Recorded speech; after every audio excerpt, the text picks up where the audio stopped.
Hello, ladies and gentlemen, and welcome to the latest edition of Beauty, Strength, and Dominance, the official LFC Lingerie Fighting Championships podcast. I am Mike Larkin, and joining me today is the man who was the referee at LFC 35 Booty Camp 3D, the trainer, Mr. FSW himself, the 86er, if you will, Mr. Remy Marcel. Remy, how are you, buddy? Oh, good man. Except in the LFC, I'm referee Paul Allen, please. Allen, I'm sorry. Paul Allen, I used the quotes. Yeah.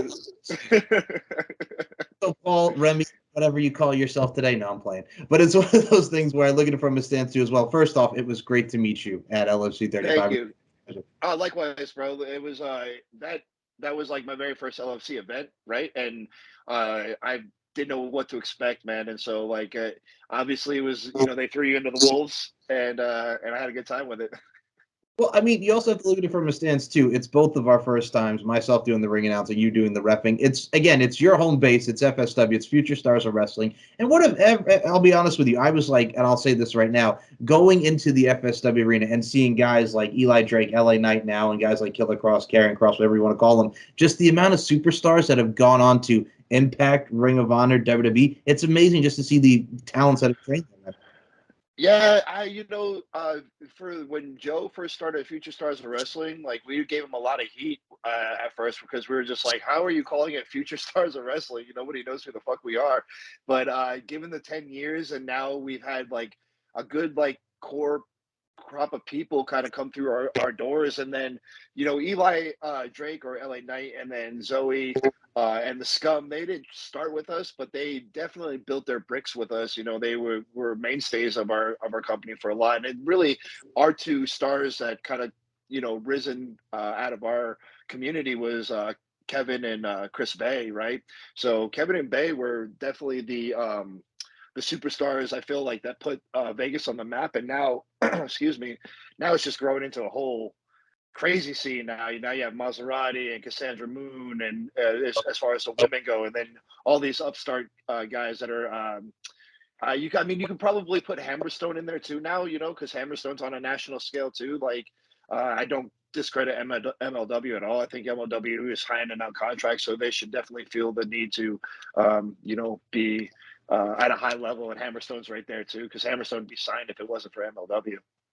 Oh, 1,000%. And I think my early inclination to seeing a lot of the Vegas talents that I mean, Impact would do, like you mentioned with Chris Bay, like they all would have like Ring Warriors was also there as well as Sam's Town, and you got to see a lot of the tapings at Sam's Town, especially Future Stars of Wrestling. Vegas has become such a hot commodity. Mind you, it is the fight capital of the world, but for professional wrestling, it is such a hotbed right now. It's really amazing to see.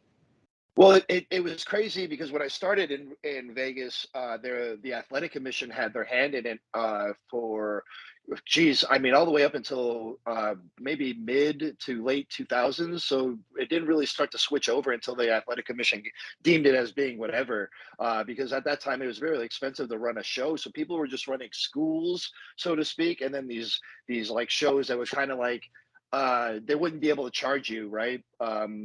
So when they dropped all that, you started to see an influx, and then FSW came from a school in the backyard of Joe DeFalco's, and then as it kind of grew, the company got into Samstown, and once Samstown was put on like a national market, to be like, oh, this is the venue, because PPW, before there was like the Five, before there was all these other guys who were kind of like these big kind of companies, GCW. There was Paragon Pro Wrestling. Paragon Pro Wrestling was a company that had like pretty much a lot of stars that were almost ready to make their go, because there was like Matt Stryker was involved, and D'Lo Brown was involved, and these guys who are in Impact right now. Jimmy Jacobs was wrestling on the roster at the time, so um, they kind of went in and pretty much was like, okay, we're gonna take Sam's Town and put it on like this national level, because they went out and put it on a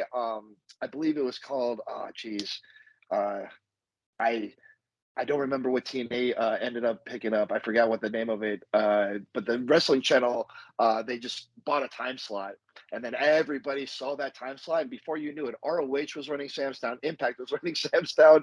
I mean, every company came in and was like, "All right, this is the venue to run." So at that point in time, then as all of these companies came to run shows here, then it became like, okay, now wrestling in Vegas is a scene, and now we have like almost four companies that are kind of running consistently out here. You know, that are I still put FSW at the top, right? Because they are the company. But then all the three underneath are not doing too bad now anyway. Of course, and for me, I look at it from a stance too as well. Like my first incarnation of the Sam's Town on TV, Ring Warriors with WGN America. They have the time slot, boom. WGN America here in the South, like we get it, boom, number four. I get to watch some Ring Warriors. I get to watch Ring of Honor on repeat. Like you get to see something that's really inclined with WGN America. WWE Superstars was on that channel. Yeah, Howard Brody had a good thought process because he put Samstown into a different look. Like everybody kind of ran it as that stage, but when Warriors ran, it was like two separate entrances, and you had heels and faces, right? And there's yeah, it was just like what brought me back to like old traditional like Florida wrestling, right? Because I don't know, man, I've known Howard for I don't know, probably a good part of 10 years. He probably doesn't know me, but it was always just trying to work because he was the guy to work for when you were down south, right? After I got done with the dojo and training with the New Japan dojo in Santa Monica, there really was no place to go. So me and my partner at the time, he moved to Florida, and I just kind of followed suit. So a lot of like my upbringing at first was in Florida. Like we moved to Jacksonville, and again, Howard Brody was the guy. So Ring Warriors was still running out of these really crazy venues, but out of Florida. So when they came out here to run Samstown, I was just like, well, naturally, and I guess like Howard Brody came to retire out here too. He like lives out here now, so it was only natural that that would be one and two because Samstown was the venue to run, and I like the way he dressed it up too. Just two separate entrances, like the way they did everything was cool. Well, you have to do that to stand out. And I think what's great about it too is like wrestling is, and I'll still use the term, it's territorial. You have the territories in Florida, the South, Northeast, what have you. It's amazing just to see new indies even coming into fruition as well. Because I always say this, and I think you can agree, being a trainer, which we'll get into here, Remy. It's one of those things where you got to find the right school, right, to train and just do it to apply your craft. And it's so amazing to see such art forms being applied, as well as new schools opening for a lot of talents and some that are really mainstays. Yeah, yeah, absolutely. I mean, here on the West Coast, I feel like we've um, our school has definitely set a tone for Vegas wrestling. You know, like if you want to be or break in and you're in the city, Future Stars of Wrestling is the school to go to just because of the trainers that are coming out of there. But you can find a pretty good school on the West Coast, like anywhere now. You know, Santino Brothers is a great school to first train. You have the East Bay. Because I guess like the West Coast Wrestling Company, they have Levi Shapiro and Vinny Massaro. They're training guys now that are really good. You have Buddy Wayne's kind of school, but all that whole contingent up in the Portland Pacific Northwest that you're starting to see a lot of like great talents come out of, like the Midnight Heat and Danica Della Rouge. You know, like Nick Wayne. You know what I mean? These are all like crazy talents that are just kind of coming all on the West Coast. And you really like we have a coast too. You know, I always felt like the East Coast gets a lot of eyes on it with our pro wrestling community, right? If you're on the East Coast, you're definitely uh, able to put your name out there. And just now, we're starting to see like West Coast wrestlers like punch you in the mouth and say, "Hey, we're here too." It's awesome. And Danica is another one, a standout in her own right. Just coming off an injury, she will be back at a future LFC event, the former LFC champion. My God, that girl is tough. She's got the look. She's another one that's really such a standout for women's professional wrestling now, Remy.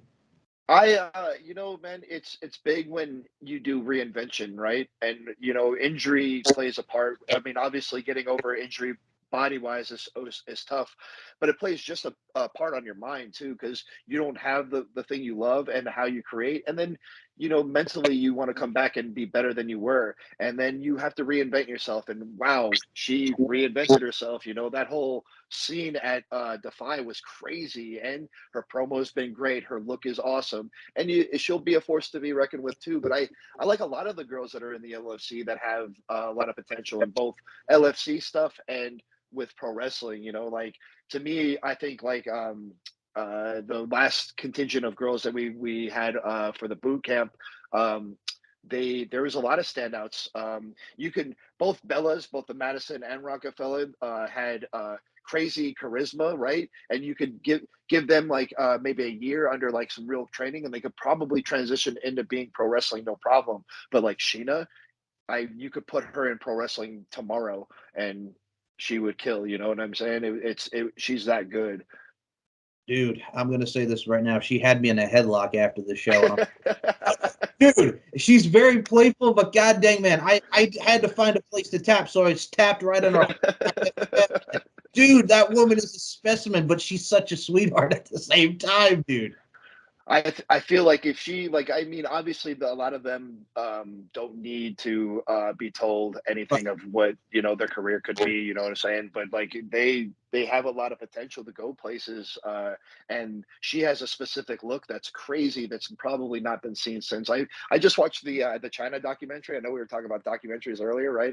They put it out on it was like on Vice and stuff like that, but she her look definitely put or set a tone that was different from everything else, right? And in this day and age, there's a lot of intergender wrestling and a lot of stuff like that that's kind of breaking down a lot of walls. So I think like now would be just enough of a pedestal to put everybody over. Like so if those girls wanted to do intergender or just women's wrestling, now there's a spotlight along where I felt like 5 years ago it probably wasn't nearly as much as it is now.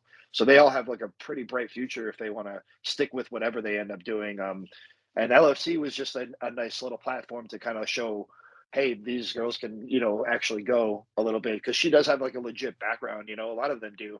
It's crazy to know that they have both wrestling and some of them have like legit MMA backgrounds. Right. And I mean, you talk about China. I mean, she paved the way for women. You also can equate it to the glamazon Beth Phoenix with her look and stature. Sure. And I mean, you have someone like a Sheena and Shaylin, and like you mentioned, T Bella and Bella Rockefeller. I'm going to say right now, one of my favorite matches on the card, watching just the stiffness, the power bomb, the forearms. Those two had that cohesive unit. I'm going to say right now, I want to see a round two from those girls, man, because they were phenomenal. Like I didn't, I think, I don't know, Sean might have pulled the old bait and switch on me, because I didn't know I was going to ref the whole entire night, right? But I was cool with it, just on the idea that I got to see all the talent, right, that could come out of it. And like, yeah, those two matches were good, but top to bottom, a lot were great. Like the lucha matches, but obviously we can't, I'm not going to give away, we'll kayfabe their names, but both those talent. Yep. But both those talents that were great. They're really good in the ring, and so like it becomes this thing where like if you could get these talents all under one umbrella, uh, you could have something really special. And I think like I don't know, I haven't been to the Sturgis shows, but those look really crazy and cool. But you could gotta go do whatever you want if they want to step outside and like take it to, if they want to go pro wrestling, because I think women's wrestling now in 2022 is more prevalent than it's ever been before. Right. What I always equate LFC to, and here's what I like about it. It's like the sex appeal version of Invicta. And for those that don't know what Invicta is, it's Shannon Knapp's promotion, where we've seen women like Shayna Baszler, like Jessamine Duke, and Marina Shafir, and all these women come from. And Invictus has a nice little spot on Access TV the same night as Impact Wrestling. So you have that nice little crossover with Invicta and Impact. It's one of those things too, where you have a breed like LFC, which also can equate to the LFL, the Lingerie Football League, which Summer Rae, we just saw come back at the Royal Rumble, is an alumni of. If you can have that nice mix of sex appeal with that physical strength and overall art form, like we talk about with internal and external beauty, it's a great mix, and it's a recipe for success.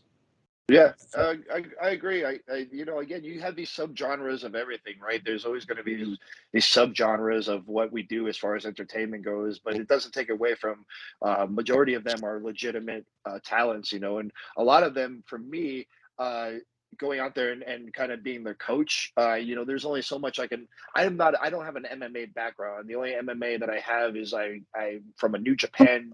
Uh, Dojo. That's how I broke into pro wrestling. Like I was trained by, I mean, at the time I was trained by Nakamura, but he was just because he was getting sent to be bigger because they wanted him to be IWGP, and they took pro wrestling as a real sport. So while we still pro wrestle trained 3 to 4 times a week, we were still doing jujitsu and kickboxing. And then, there's extracurricular where they would have a lucha class. So I still were able to get in like lucha training as well. So my background isn't extensive as far as MMA training, and a lot of them picked up really well with just what we were kind of doing in there. But most of them already have like some sort of background that you can kind of, I guess, complement. If they're in there, and you can kind of like show them like what it would be a little bit better. Coaching is it's rewarding in itself, but it's also cool just to kind of step back and see how see what they end up doing, and how crazy they can get. Well, first and foremost, you're going to talk about Nakamura here, and I'm going to say this right now. If you can have a guy like Shinsuke Nakamura who's an amazing training, amazing character. I mean, I had Daniel Puder on the show a couple of years back, and he was talking about learning under Shinsuke Nakamura because they were a brief team in Japan in like the mid 2010s, which is crazy to think. But it's one of those things where if you have someone like the caliber of Shinsuke Nakamura and the discipline that you have with the New Japan Dojo, it really makes for a fierce encounter, and especially with Japan as another hotbed with New Japan, Pro Wrestling, Noah, what have you. The mind, you're absorbing like a sponge, and you can become a student of the game just like that. Yeah, easily. And I mean, like that goes to show you as well how prevalent the women's wrestling is going to, because now we're getting Joshi matches on Wrestle Kingdom stuff, right? So that's crazy. Like, there for a long time it wasn't like that. And a lot of the walls that were put up before, they're coming down, man. And my I value my training from Nakamura, and the New Japan stuff, because I feel like it sets me my pro wrestling up different than everybody else's, right? Then it gave me like a level of confidence that I know. Like when I was walking around and fresh out of that thing, I thought I was the baddest motherfucker on the planet. And I might have been like 155 pounds, but I just knew that you couldn't break me. Like my will was gonna go. I was doing 500 Hindu squats with no problem, right? I was watching guys drop after like 200, and we were so carved out of wood. Don't get me wrong, we still threw up and did all that shit too, man, and it was brutal. But by the time I was done out of that school, I was like carved out of oak, man. It was crazy, and I value a lot of like just my overall being a man too to that training as well. Like it gave you a lot of character, just both in the ring and in your personal life. You kind of are instilled that stuff, and they never did anything crazy like as far as like brutal to us, as far as like being harsh, but they were definitely pretty meticulous, and they would make you bump a lot, and everything had to be crisp and clean and exactly what it needed to be. Otherwise, you were going to keep doing it over and over and over again. And I remember being sore and fucked up, but I loved every minute of it. There's a seminar that Dave Marquez released. You can watch it on YouTube. It's just New Japan Pro Wrestling Seminar, and it was when Liger was there. So that was like my very first seminar was with Liger. That's how I found out about the New Japan dojo out in Santa Monica. Is me and my boy found this Liger seminar. We were like, "Fuck, man, I want to meet Liger. Let's go fucking meet Liger," right? Because he was my all-time favorite. And then fast forward 10 years later, and I'm in the match with him, with my boy at the time too. So it's kind of wild how like wrestling life kind of fucking does that shit for you.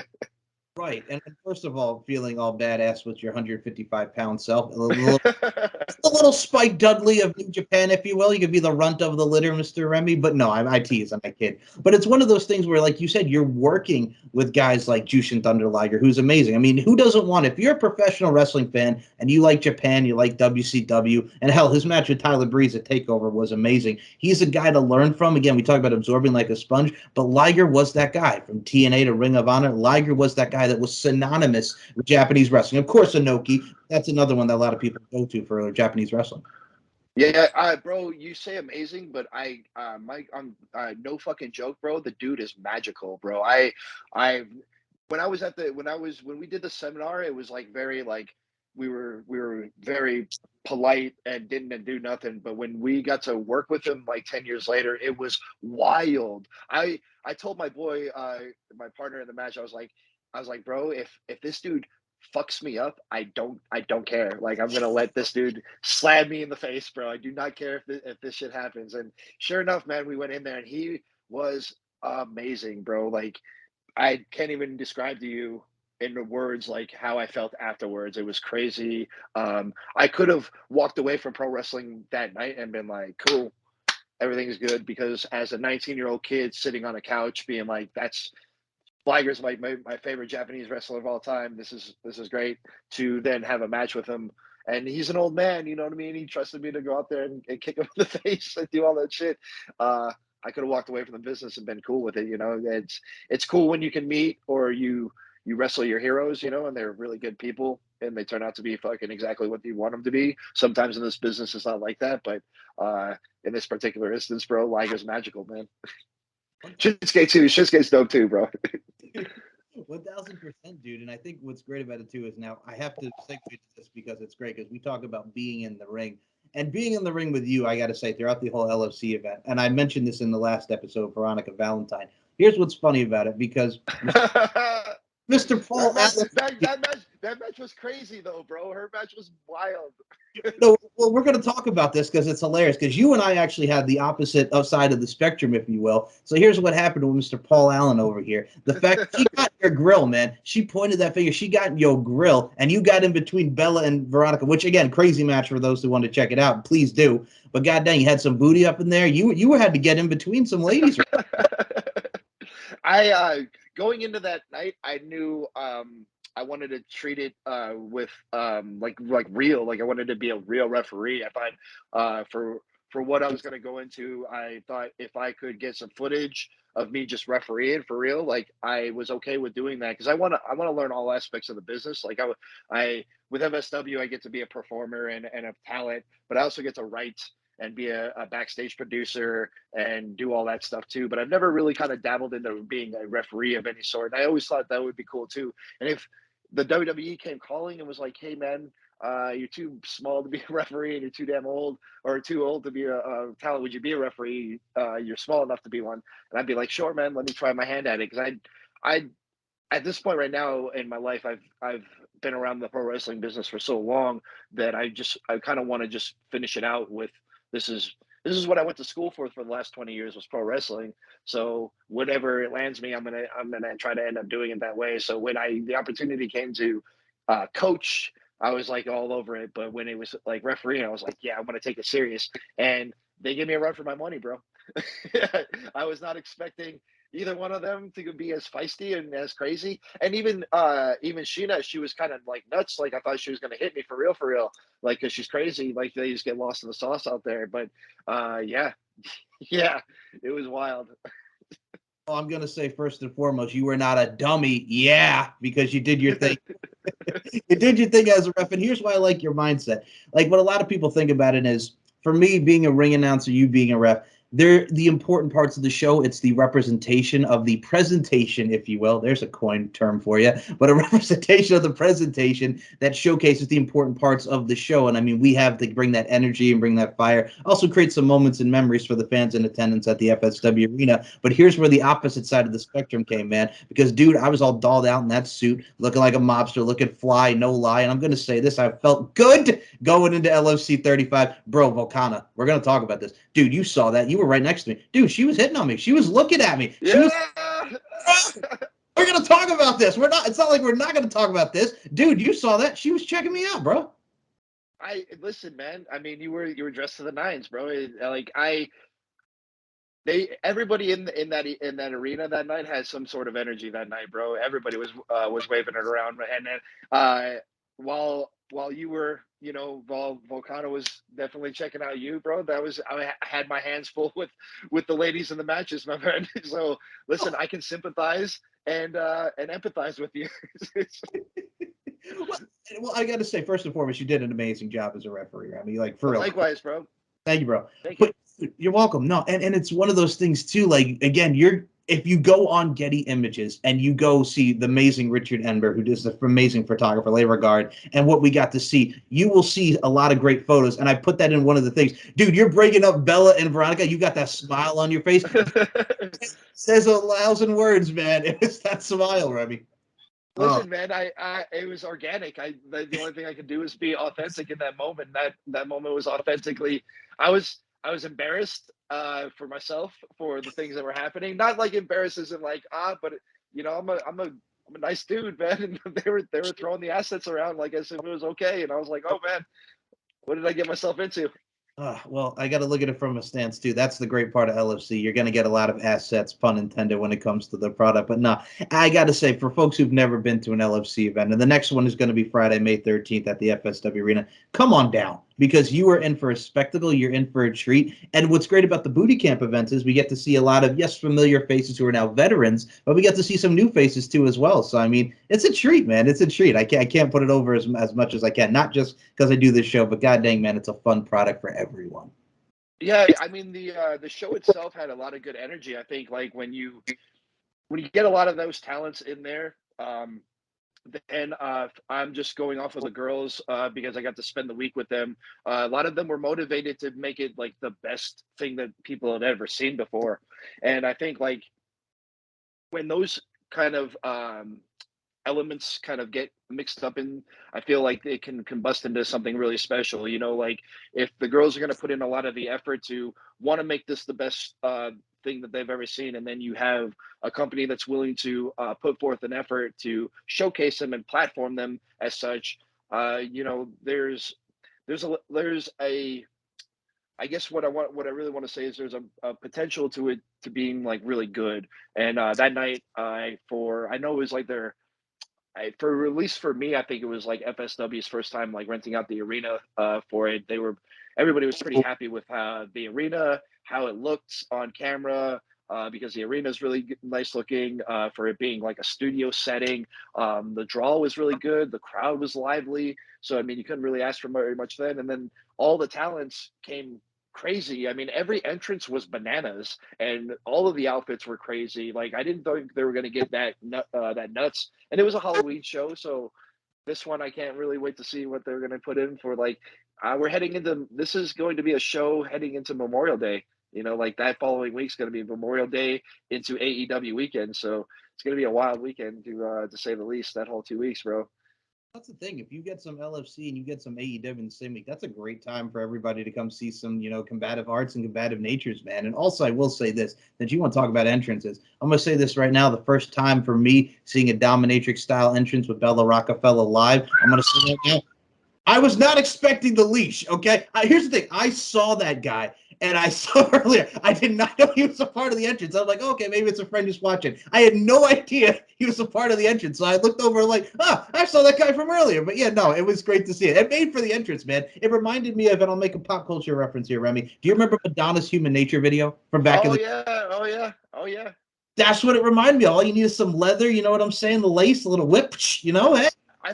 I think Bella has a lot of that mixed into her talent or to her who her persona is, bro. Is she's real Madonna mixed with Marilyn Monroe, man. And she the night before when we were putting everything together, she kind of just okayed the bill gun where you put the money in and it shoots all the money out. You know, the gun. She was like, "Is that okay if I bring this?" And I mean, the producers were all like, "Yeah, no problem." Little did we know, she's like, "I also got something else planned," and she kind of had that smile and like left for the night. We are just all kind of like looking around, like, "Oh, cool," you know. Had no idea it was gonna be the fucking dude in the leash, and we're shooting money. I was just like, "What is happening?" Yes, like Jesus. I don't know if you guys catch it on camera, but Remy and I looked at each other. We're like, there's a moment where you and I look at each other like, you know what I'm saying? What Oh, the? Yeah.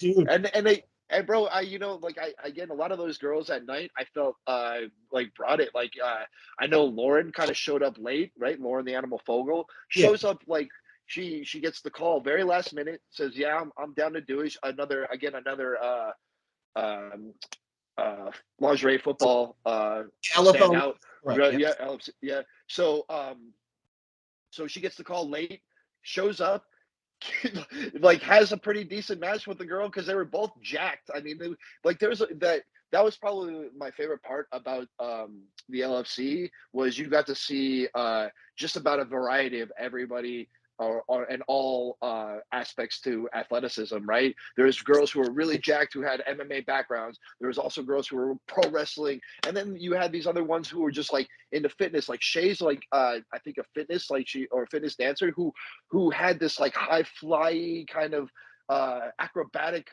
style to her that I guess that's what you get out of the boot camp and just on these like people who are on the uprise. So I can't wait to see what my 13th brings to the table.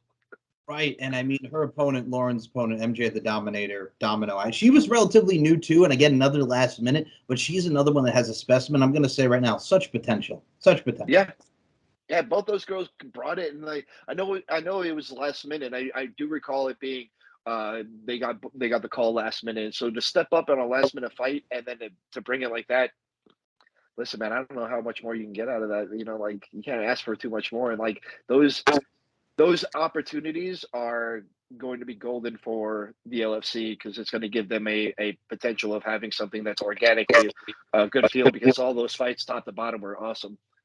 1,000%. And I'm going to say this right now before we get into here to training, man, because again, you have such a wealth of knowledge, and this is what I respect the hell out of you, man.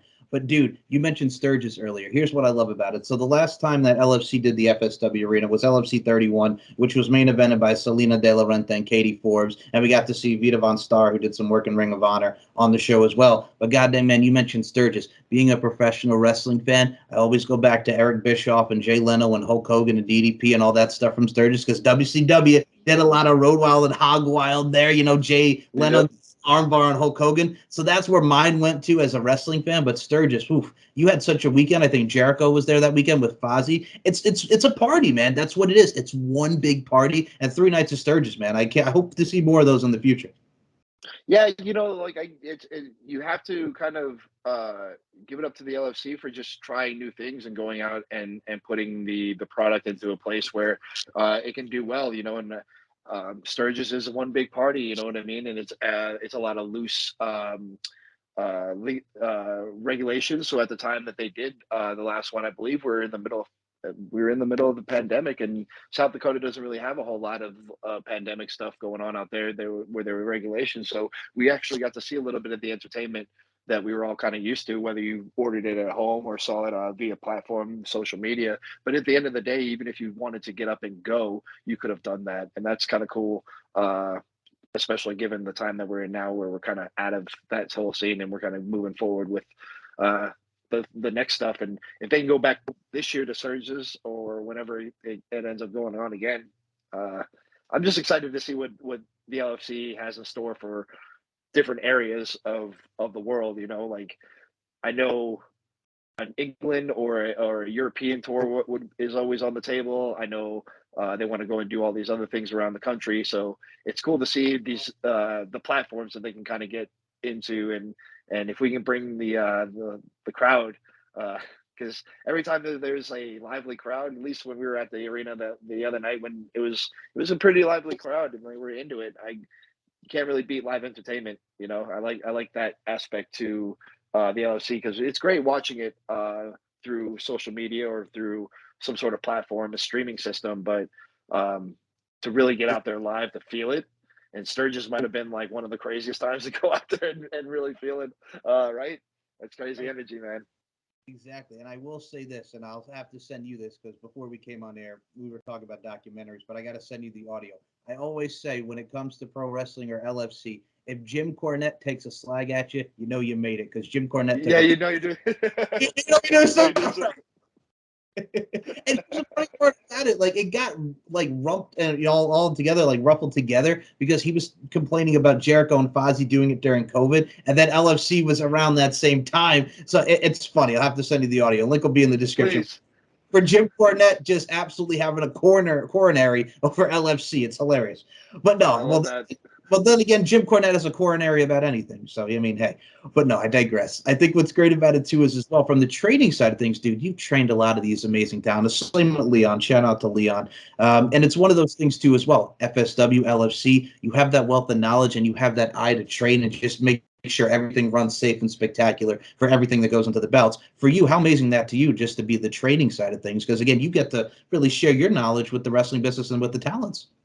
Yeah, I get a lot of my coaching is before when I used to coach, uh, I guess like 5 years ago, it'd be a lot different than when I was coaching now. I think the great thing that LFC got me was they got me after I went to China and coached a team of for a company out there where we had about 20 wrestlers that we coached, and my whole thought process changed while being out there. Like everything flipped.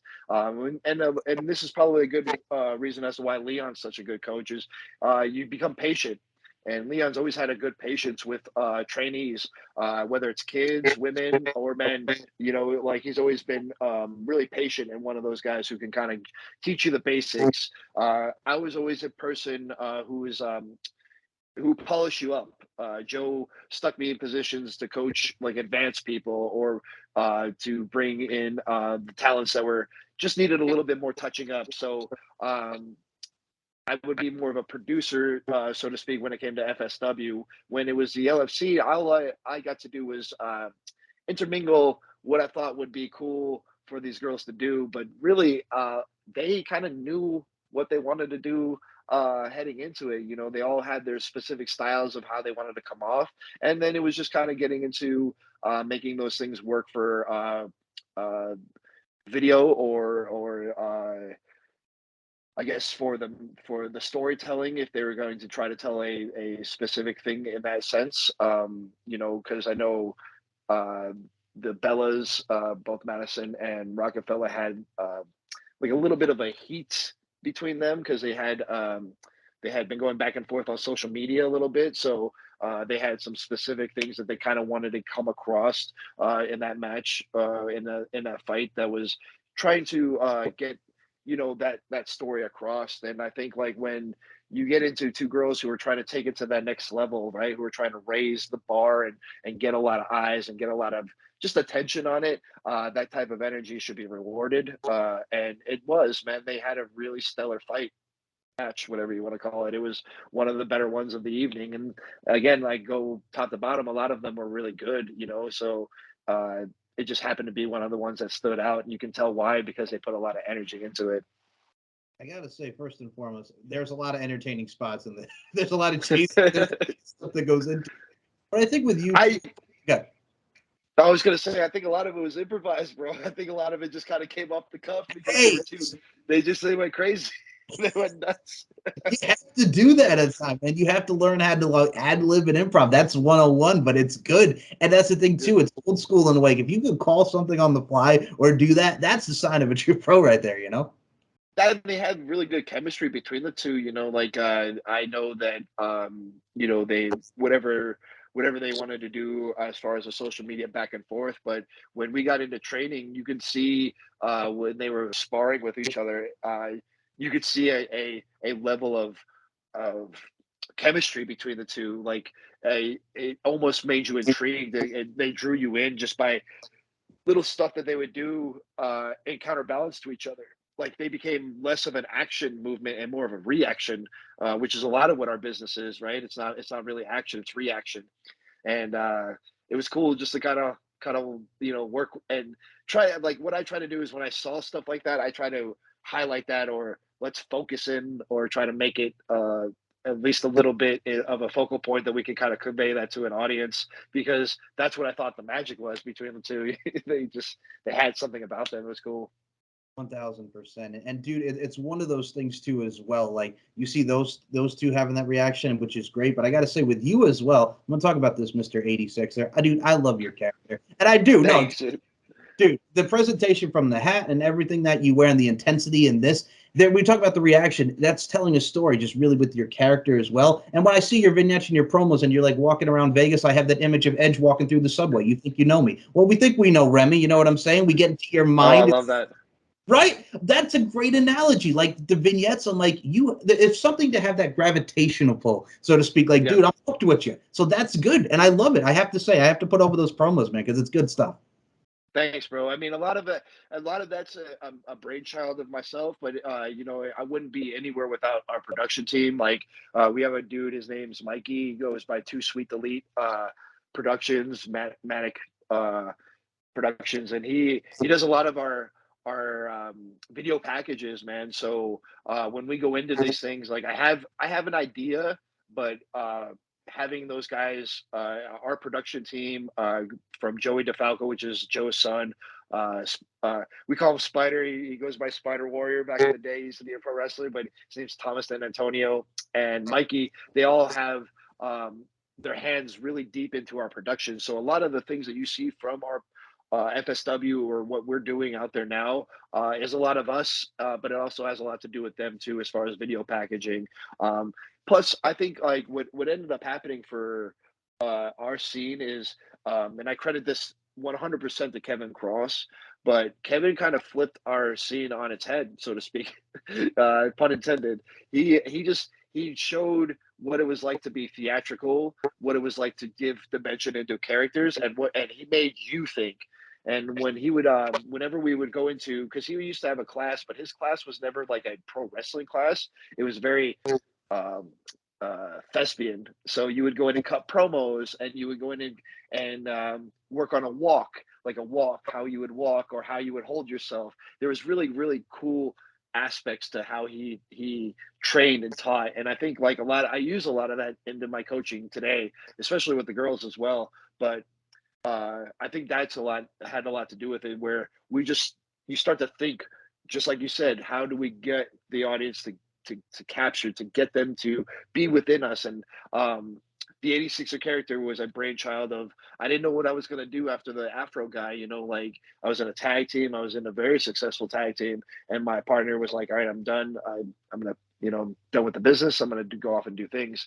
So it became myself, and we were doing the 86ers before, but I knew I had to reinvent myself, which is I had this kind of a conversation with Danica about it, with her reinvention, but you just want to present something completely new, something that they're not really willing to see before. And she had like colorful hair and all this thing, but now she threw it in dreadlocks and it's like, blonde, and there's like this look to her. Well, for me, I had to shave off my afro, like it was like, okay, well, what's the best thing? What's the next opposite thing of what these people are looking for me? So shave off my head, come out a little bit more mean, more intense. Um, and I don't know, I'm simple, like I don't wear anything crazy. It's black pants, white beater. But some people really think that the simplicity of it is really good too. I've heard that a lot as well. So as long as it's working for everybody, I'm cool with it. And I appreciate everybody, popping for it, because it's definitely something that I put a little bit more energy into this guy than I have before and anything else. Well, you said it right there, man. It's the KISS symbol. It's kids. Keep it simple, stupid. That's what it Yep. is. Right? It's the old sim. I mean, we've learned that in grade school and what have you. We learn it's a common phrase, but it's very cliche, but it's very true. And I think the most simplistic things, like with what Edge is doing right now, like we mentioned Edge earlier, like how he's reinvented himself. He's dark. This is the real Edge. He's got the blue light on him going into the match with AJ Styles. Like, I like that. It's an older Edge. It's a wiser Edge. It makes sense, and it's cool. And you always reinvent yourself. We talk about Chris Jericho, and Jericho, yeah, right. You're right. And that's the thing too. Like you mentioned, Cross. Like, first of all, he has hair now, which is nuts to see him now with hair. I'm just gonna put it out there. Bro, no, nobody like the man's like my best friend, bro, and nobody thinks the man can grow hair. It's hilarious. Like, it's because again, you're used to the bald look and what you've seen in Impact and NXT and stuff, and of course FSW and all over. So I have to get used to him with hair. So it's one of those Well, things. Yeah. it's a reinvention. Am I wrong? I mean, now he's reinventing himself. Like when he first got broke in, like he had hair when he was with us, right? When he first broke in, but then he had a good take on it. He said like a lot of the people that we were kind of delving ourselves into, because we kind of come from the same. Um, I mean, like back, like upbringing, so to speak. Like originally, I'm not from Las Vegas. I was born in New Jersey, and all my family's from New Jersey. Like I'm a Jersey kid, but I just grew up out here in Vegas. So the city itself is a very it's in my heart. Like Las Vegas as a city is in my heart because I grew up here. But I'm a Jersey kid, and my family's from New Jersey, and his family's from New York. And then when you get into these kind of things, you start to talk about like certain aspects to the game. And when he was talking about like, hey, I think I want to become more menacing. I want to have this look of a killer. He's like, I mean, this is a guy who comes up and he likes, Bronson. He's a Natural Born Killers fan. You know what I'm saying? Like, this is a guy who he thinks to himself like, if I'm in a fight, what's the best way to fight? You cut your nails down, you fucking shave your head so they ain't got nothing to grab. You fight just real bare knuckle. And I don't know, like when he put that aspect of that kind of stuff to his character, it was like, oh, cool. Now you see him and he's like, he's a little bit more advanced. He's a little bit more kingpin. He's got some money on, he's been WWE paid, you know what I'm saying? So he's got all these nice like suits, and he's got the hair, and he's got the sweet girl, So the whole reinvention of what Kevin Cross is now is vastly different than Karrion Cross, than even Kevin Cross when we used to know him from AAA and Impact. Like it's cool to see that aspect to everybody who evolves. Uh, a guy right now who is crazy. Like 3 years ago, I met Keita Murray, right?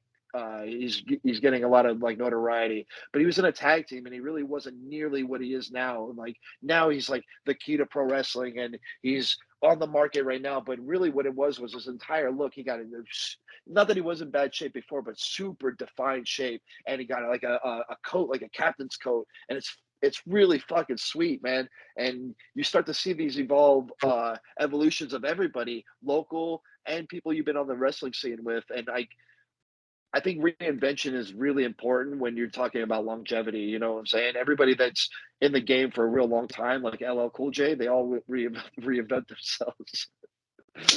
Well, when you have someone like LL Cool J, something like a phenomenon, he's around the way girl. That's the one for me. You've always okay. When I grew up in the '90s, so I know LL Cool J. When Mama said "knock you out," and he Yeah, had yeah, yeah. But that's what LL for, and of course he's evolved. And like we mentioned with Cross's hair here, it also kind of reminds me like when Jericho, and I'll say this, when he first came back and he was doing the Save Us 222, the Save Us Y2J, and he's going against Orton, and he comes out with that short hair. And what I used to love and laugh about this is people kind of compare that hair, like when Nick Carter, the Backstreet Boys, had like the short blonde hair instead of like the yeah. and they said it reminded him of Nick Carter, which I laughed because Fozzy and a boy bands. But still at the same time, it's something new. It's that little nuance, so to speak, that really can stand out. Yeah, no, I mean, again, that's what all the greats, or at least when you're a good talent, it's what you have to go to. These people see one side of you, and then, for a very long time, and they get used to it. So when it's a change, and if you can hit them in the mouth with a change, if you can hit them in the mouth with a whole new invention, then it becomes just like, wow, now it's a whole nother level. Right? We're going through right now. Me and I've been pretty much married to Gregory Sharp this whole entire 2022. Like we've ran this match everywhere, and his reinvention from a year ago. A year ago, he was Hyper Streak, Lucha guy with a mask, and da da da. Now he's taking the mask off. Now he's got like a grizzly beard, and his hair's all out. He's a little bit more hard in the soul, like there's a little bit more of a coldness to him, and that's a reinvention. And he's also stepped up his game, like amazingly, to where like his matches are reinvention too. So it becomes this thing where like when you reinvent the character, the talent itself, it can take you to a whole new stratosphere. And I think a lot of these guys I think Taker was probably the be all end all, right? A lot of people didn't like the American Badass, but he was still fucking cool as the American Badass.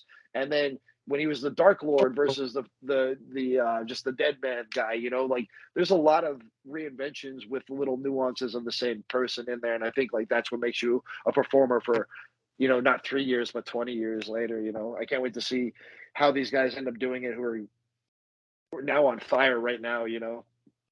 Right, and also, I mean, when you have the Undertaker doing the American Badass, and I remember a lot of people used to make fun, like, okay, so Chuck Palumbo comes into WWE, he's doing the thing with Sean O'Haire and the Invasion, then it's Billy and Chuck, and then he comes back in 2007 and he's riding a bike talking about get ready for the ride of your life, and I'm like, okay, it's kind of Undertaker-esque because he's on the motorcycle, but what's cool about that nuance is he legit builds and repairs and makes motorcycles, so it fits with what he's doing here. So I'm like, okay, now I understand that he likes to build choppers and fix choppers and what have you. So it mixes and it works well. And that was something that really put him over big in the mid 2000s.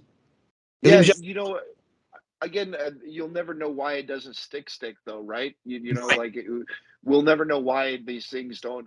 All of the capabilities are there, but some people are just like larger than life. Like Taker just rode bikes or is a biker kind of guy.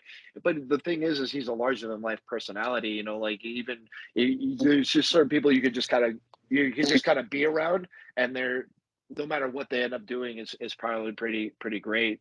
And you're right, Chuck did go through all of those things, and I kind of liked the Grease Monkey gimmick for him. Like I'm cool with these kind of things that would make me attach myself to these guys. I was even cool with like Chuck and Billy. With Rico, I don't mind things that I can kind of put longevity into. And I think like when you can ride a wave where there's a lot of things and there's a character arcs to everybody, those breed a lot of stories. And I think when you have a lot of stories, bro, makes a lot of money. Right. And that's the main thing at the end of the day. Business is good. You're making the money, you're accumulating it. And that reminds me, I have a funny story. So when I was 10 years old, 2002, when the Billy and Chuck wedding, which drew a huge rating, it was so popular, with 3 minute warning and Bischoff as okay. So here's what happened. I go into school and one of the lunch aides knew I was a wrestling fan, and she comes up to me and she goes, "Did you hear that they're having these two guys, they're getting married, Billy and Chuck?" I'm like, "Yes." You know what I'm saying? Like, because it was so like such big news that they're doing two guys getting married, and it was a part of the storyline. And I'm like, yeah, I did, because Yeah, they yeah, it's funny because it was so yeah, topical. It was something that we haven't yeah. seen.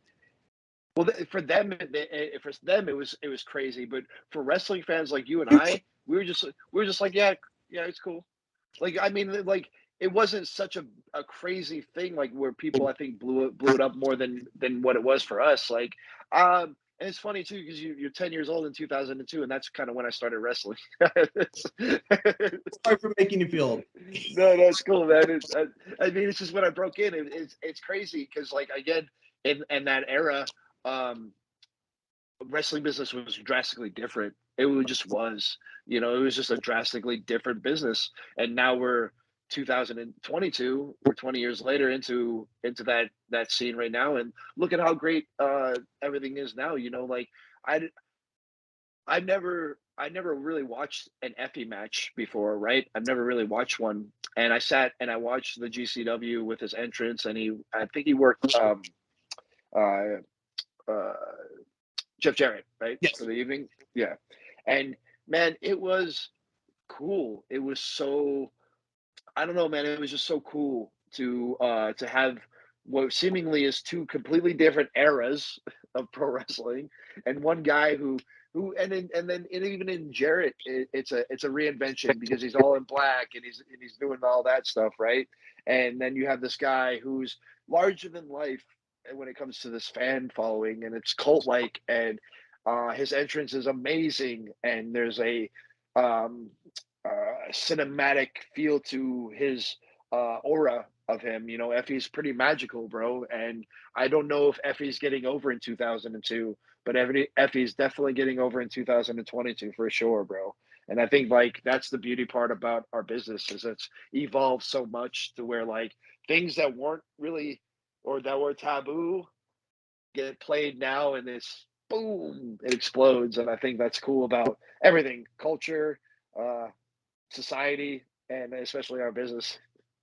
Yeah, and things evolved, and it evolves for the better. I mean, we get to see a lot of, doesn't matter your skin color, your sex, just go out there and wrestle and, just do your thing and apply your craft. And I think that's amazing because equality is huge in 2022, and as it should be, and I think that's amazing to see. And it's healthy, it's a refreshment, so to speak, for professional wrestling and all sports. And speaking of all sports and professional wrestling, let me tell you something about yourself, Mr. Remy. Besides Gregory Sharp, which, by the way, great matches, great series of matches. I'm checking out on YouTube. You guys have great chemistry. I did see another stuff. Action Braxton is another one I got to talk about. Lights, camera, action. Sorry, Miss Jackson. That dude has got some talent. He's got some style, and he's another one that really sticks out.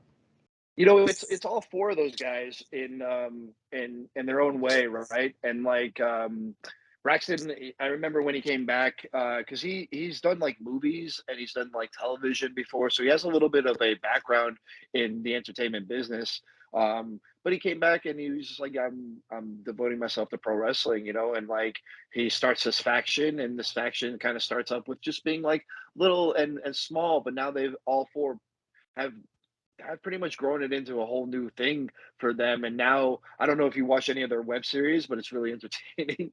But they have this. It's the Chronicles. It's the Faction Chronicles. There's 4 parts to it. It's fucking hilarious. But they what they've done is they've taken their talents and they've complemented each other. Fresco and Watson are a great tag team, but I don't think they really were the idea of being the tag team. They just paired it up and was like, all right, we're going to hit this hard. And Action's always been the mouthpiece. Like Braxton's always been a mouthpiece, but you don't really need a mouthpiece because Ice is such a character on himself, man. So now Action Braxton has to kind of step up his wrestling. So now all of them can talk and then wrestle. So now you have like a whole entire faction just filled with guys who can do it all, man. And they're the triple threat when it comes to talk, making you feel like it's a cinematic movie, and their work rate inside the ring. I'll be the first one to tell you that I think Ice is future heavyweight champion someplace somewhere down the line, if not Nevada State, depending on as far as the FSW company goes. But I wouldn't be surprised if you don't see that guy get belted up other places. Just depends on whether he wants to devote his time to it. That's always Ice's MO, man. If Ice wants to devote his energy to you, he'll show you that he's a star in the making, right? And the other three are they're getting there to the point where they need to be as far as in the ring. Braxton's been. I had a match with Braxton probably a year ago, and I thought he was capable of having great matches. And now, a year later, he's putting out some of the best performances he's ever had. So, I don't know, bro. I agree. There's something to watch. A lot of our scene though has them. Like we have a pretty flourishing local scene. I don't sleep on Brett the Threat. Don't sleep on Nick Xander. These are two guys that you will be hearing a lot from in the near future as far as like our West Coast goes, bro. Bodie, he's a 14 to 15-year-old kid, right? He's almost 15, and that kid is phenomenal. Like he's bananas, and to be 15 and able to do all those things that he does, both in the ring and then he's probably one of the most well-mannered, politest kids I've ever met. His mother does a great job raising him, bro. So you'll see that kid go very far in life. Like it doesn't even need to be in wrestling business. In life, he's just going to be a success. Discipline, man, and that goes a long way. And I think that's what's great today, and just session and progression, no regression. See in today's adult. Yeah. And now, for you, I'm going to mention this as well because I got a couple names I want to ask you about. Two more here. Nick Bugatti. Sure. We're going to talk about this because Nick Bugatti and Shay the Fox Mazzato, a.k.a. Maserati, who was amazing, Ring of Honor, Impact Wrestling, another one who was wonderful in LFC. I love her. But Nick Bugatti is another one that sticks out. Such a character, such an amazing talent who I know you've got to work with. But Nick Bugatti is another one that sticks out to me. Yeah, I mean, he's just now getting back into training again. I know he took a little hiatus, as we all do. But Nick and Shayna came to China with us, and I think like a lot of that really turned their careers around. Nick's already had like a very solid background, and he's a shoot like he has a shoot background. He's a wrestler, right? So they did like a Natural Born Killers like a year ago. It was the one before where him and Cody had a pretty crazy like wrestling match, and so it just goes to show you that the testament of the talents that are here. And Maz, I can't speak highly enough about Maz. Like she's probably at the top of her game right now. She's everywhere. She's reinvented herself 10 times over.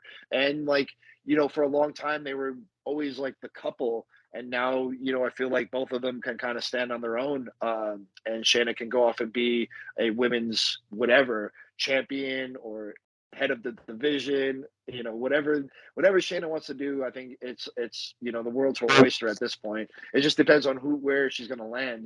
Like AEW is very rich with a women's division. WWE is kind of far fetched, like maybe NXT is a slot for her, but we have a lot of options where WoW is here. You still have the LFC stuff. There's MLW, which I think right now they're just starting to kind of feature a lot more women. Like she was getting a lot of work in ROH. Like ROH was a predominantly we're featuring a lot of women stuff. There's a lot of good women out there. They just had a match with Willow on MLW, right? And I like that girl a lot. Like Willow's really, really good and a standout talent. But the idea that MLW is using a lot more women on their television, I'm only watching the Fusion. I try to catch their big shows, but I watch a lot of their Fusion. Like for me, I know we'll sit here and we'll talk about the three, ROH and AEW and WWE, but I really love MLW's product. And I think they're the dark horse. I think they're for me, it feels like the Lucha Underground. If Lucha Underground was still alive, like I loved Lucha Underground, bro. Loved it. I wish that company was still going right now. and I thought that that was the best company for pro wrestling. I'm not gonna lie to you. Couldn't get enough of it. So MLW gives me those feels, and I feel like if they can get a women's division like up and running, you'll start to see them kind of flourish a little bit more. Your other I, name? What other I name? no, I respect that, man. Just the LFA with what they're doing with Azteca Underground and everything. No, it's one of them that a lot of people kind of sleep on, but I agree with you that they can't sleep on that, man. For so much good They wrestling nowadays. I mean, bro, the Hammerstone Fatu match. I never been emotional in a long time about pro wrestling, and because I'm biased. I know them personally, both of them, but to know what they went through to get to that match, I know Hammer hurt himself in that match and still was going like a fucking maniac. So he injures himself in the match, but still ends up going through the entire fucking match like a maniac. They are two of the best that are doing it right now, and top to bottom. I don't know if you can find a better promo than Danny Limelight at the moment to get like legitimate fucking heat. You have Casey Navarro, who's gosh, bro, he's probably the next uh, Amazing Red kind of talent. Like that AJ Styles. He like I'm coming out of nowhere. High fly, a bunch of fucking charisma for him. So they have like a lot of good core people that I think for me, I can give my emotional attachment to. So I'd like to see MLW kind of rise up, please. Even though I think GCW's got them beat a little bit, man. GCW's going crazy too right now. It's such a great variety, and like I mentioned, a great time for professional wrestling. And one guy I got to mention because, dude, it's one of the things. I'm so happy he got to have his opportunity in AEW Dark after the same amount of years as you, 20 plus years. You got to work with one of my personal favorites on the Northeast because you're Jersey, I'm New York. Man, the Greek god Papa Don. We were talking about this off air, but that dude, such a technical prowess, a master of the mat and the New York wrestling connection, such a mind in his own right, and such a good dude, man. You had a great match with him. And I'm going to say, I know what the circumstances, but it was great. Thank you, bro. Like that means a lot. I meant for what it was. I told you off air. Like I heard of him for so long in ROH, and he was such a predominant fixture in the Northeast indie scene that it was just like, oh man, I can't believe this is the match that they're giving me. And then we went out there and had a good match. I knew what I was there to do was to try to get prime time, like a spot in the prime time, because it was during the pandemic, right? So I was just trying to find any type of work uh, in the hard times that we weren't really working a whole lot. So to get the opportunity and get the call, I was going to take it no matter what. And it was a treat and a bonus to work the Greek God, because the dude's top. His talent in the ring is unquestionable, but really what got to me was his promo. He's such a good promo, right? And he's organically, authentically that old style promo, right? He just gives you that old feel of what pro wrestling either used to be or was. Uh, but it's traditional. That's kind of the what I use, or the terminology I use for it now, whereas what it used to be. But it's traditional. It's like the promo is there, the work rate's there. He's got the look to him, and now the only question is what platform are they going to can he get on to heighten that up? And unfortunately, some places will not do that, and other places will. And I think the NWA is a perfect place for him, right? I feel like if he could get himself into that NWA Power or whatever they're doing, I don't know if it's still called Power, right? I don't know. NWA. But the end of yeah, their stuff is another platform for a lot of us old. I feel very old school traditional wrestling when I work. So I feel like I would go good either there at MLW, but for him, I feel like that would be a great fit. He just has a good look and a good sound to him, and he's organic. He's originally authentic. Like he is the Greek god Pavadon. You have a guy with his promo skills. I mean, again, like you mentioned, he got a great promo. He's articulate. He's so sly. He's cunning. There's one promo he was talking about. He was wrestling in West Virginia with all these people in West Virginia. Oh, that's good. Yeah. Right. Like you have to do that to entice heat and be that heel heat and make fun of the hometown. It's just like you mentioned, it's old school, it's traditional. It's wonderful. He's just entertaining, bro. He's an entertaining character. He's just one of those guys who you can talk to him in the room, and when we were in the back, and I met him, it was very cordial and very like but he was very business, business as usual, and I love that about guys. But once we started getting into talking, and going over a lot of the things, and kind of getting into our histories or our backgrounds, and he's a really dope guy, bro. He's really cool, really down to earth, and he's all business, bro. And you got to respect that. I respect the shit out of that guy, bro. It's really cool. And it was one of the better matches I've had during that year, because that year was slow. So I appreciate him taking care of me, because because I don't think I wrestled for 2 months before that match, and I was super nervous because he could go. He's like a top tier talent. Whenever you don't wrestle for a long time, it's like riding the bike. You don't know if you're going to be able to stay on. But he led me through all right. We got through it, and I was just grateful to have the opportunity.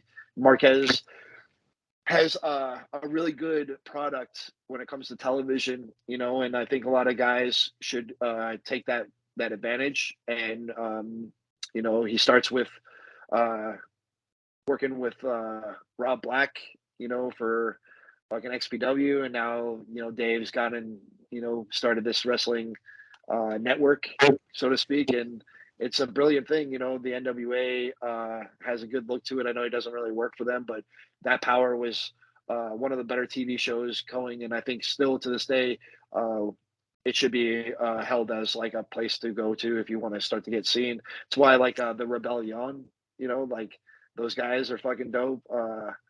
Mecha Wolf and Bestia, they nobody knew who they were, but NWA Power, gives them the fucking tag belts, and now they're fucking everywhere, bro. And those guys have been an untapped resource for a really long time. Bestia, so on Pluto, there's like these, they have this wrestling network. Are you familiar with Pluto? Yes, I am. Yeah, so they've been showing the UWF, which is the Urban Wrestling Federation, and man, if I could get into the Urban Wrestling Federation, bro, I'm telling you, that was my very favorite, bro. Like, cause everybody had everybody. They had Bestia, young Bestia 666, Willie Max on that motherfucker, fucking uh, Like Ruckus is Brown. on that Slick motherfucker. Wagner Brown Yeah, was on that too. Yeah. Slick Wagner Brown, bro. There was a West Coast guy. Oh fuck. God dang it, what's his name? Baby Slim. So Baby Slim, he was a West Coast guy, bro, and he was doing a lot of PWG at the time. But he was on there. I was just like, what am I watching right now? Oh, it's so good, bro. The Urban Wrestling Federation is my guilty pleasure, bro. I love that federation. Bring that bitch back. Hey, my favorite person Right. in the whole entire world, bro, is Julius Smokes. I kid you not. If I could work with fucking Julius Smokes in my day, I will call it quits. If he watches this or he ever hears this, bro, I swear to God, I need Julius Smokes to walk me to the ring and manage me for the night, bro. Danny Limelight's a lucky motherfucker. If you can have that with what he did with Homicide and Ricky Reyes back in the day, I'm set. That's exactly Oh, right. bro, that's my ROH. That is my ROH, bro. Is the fucking Rottweilers? That's my ROH. That's what I grew up watching. That's what I did. And when I try to get a job there, it's the HD Net years. So those are my ROH years where. But I watched it, and that's the Rottweilers and fucking Rocky Romero and fucking Ricky Reyes, bro. And then when I tried to get work, because I lived in New Jersey in 2007 to 9 ish, I just would go down to the ROH school, and like I would just go into these schools. That's how I became such a good trainer or coach. Is I would go to these schools and just kind of pour myself in because I didn't know how to get booked at the time. I just knew I could go into these schools and be okay. So Delirious would bring me onto television and be like, "All right, we'll give you a shot tonight." And I worked like John Moxley one night for television. I worked. There's a guy. He was like the little lumberjack. His name is Grizzly Redwood. But yeah, Yeah. I worked a bunch of guys like that, bro. And then those were my days, the HD Net days, bro. Those days will last forever for ROH for me, just because they had all the greats. And Davey Richards was like the king of the fucking mountain, bro. Like there was no better wrestler than fucking Davey Richards because he was the fucking man. He was Dynamite, but like without all the bullshit that Dynamite did. That is a great interpretation of Davey Richards. Excuse me. Yes, they just combined Edwards and Davey Richards. Yeah, but no, dude, like that was also the same time period where he just put on a Shane Hagedorn match, maybe some Pele Primo, Jimmy Rave got Oh rest. my God, bro! Oh my God, bro! Now you're calling it. Yeah, yeah. There again, bro. I'm so taken back by where our business has gone, and I've been around it for such a long time. And when I eventually get to work these guys or work with them, it's a great fucking thing. So I'm just grateful that I'm able to do it at a high level still. I don't know how much more years I have in it, but just to be around it, I hope to land a job doing something with pro wrestling forever, ever, because it's a great business to be a part of. It's fun. It's a lot of fun. Whether I'm refereeing an LFC or whether I'm actually performing for a championship, it's top to bottom. I still have the funnest time out there. Nothing beats it. Camaraderie, of course, in the back is always good. Working with LFC has been pretty cool too, because it's just something different. I like refereeing. Sometimes it's like what seemingly might not be a night off for some people, it feels like a night off for me because it's fun, right? I had a great time in all the matches. I just wanted to add enough flavor to complement the girls, but not enough to take away from it. So I felt like I wanted to do those parts the best I could. I wanted to treat it just like you did, like a legitimate. I'm a referee. You're a ring announcer. This is what This is what makes the show the show, and then let the girls kind of have the highlight for that time, man. But yeah, it was good, man. I'm with it. I can't wait for May 13th. I'm excited. Yeah, that's it. Lastly, what I will say before we close out, I'm going to say right now, dude, you and I got to definitely do a round two of this. You're more than welcome to come back on anytime. Oh, It's a pleasure with your brain, dude. cool, bro. Yeah, again, I know getting into like a lot of this stuff I have like a long, extensive story, right? So we could go for a while on a lot of shit, but just what we're talking about now, yeah, bro. I'm definitely down for round two. It's been cool to kind of tap into a little bit of my history, but a lot of the things that I look forward to is getting to work with guys like you and the LFC people, because it it gave me another avenue, just another thought process, another position to play. I've never been a referee before, so it was cool to kind of do that. And I wanted to feel like a little bit more of an MMA referee than a pro wrestling referee. So I kind of wanted to I don't know, just let them kind of do their thing, but also kind of be, take it serious. So it was cool to kind of have that adventure, man. I'm blessed for it. Thank y'all.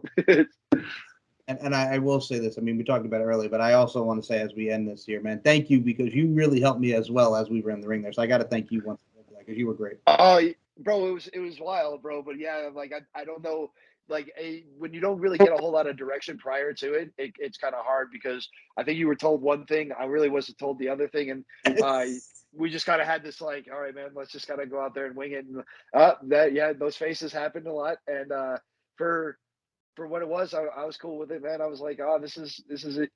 I thought we came off okay, like to the point where next time it'll be better, so the next time you're out there, you'll have a little bit more of a rein on it, and uh you'll be able to present it a little bit better than what you felt like you did last time, even though I didn't think you did a bad job, bro.